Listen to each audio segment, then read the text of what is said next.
So what's up mga chong? So karon mga chong, magpadula na sa ta sa halagang 100 pesos. So padula ta og unsa ang pinakahayag nga kahoy sa tibuok kalibutan. Let's go. So na yung duha ka bata dali dong. Unsa man kuya? Sa may tuyo nimo kuya? Magpadula ko dali. Magpadula. Siya mo lingkod mo dia. Sige sige dire ta ba dire ta lingkod. Padula karon pag matag-ano ninyo 100 pesos. Lo 100 ba yo? Sige, andam na mo?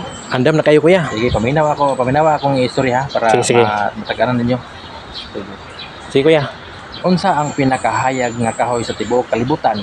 Pinakahayag daw bay. Sige. Duhar mo sige ikaw na. Tamis pa sa mong gugma. Makopa tamis kay bunga. Mali.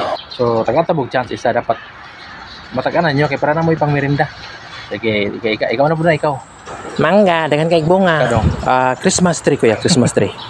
Uy, tama ko kuya. Dadali mo. Wow. Tama dong, tama. Yes, So, tama. Maka 100 na gyud ko. 100 pesos. So, dara pang Uy, merinda. salamat kay kuya. Dahil ko pang merinda ni. Thank you kay kuya. May problema. Thank you.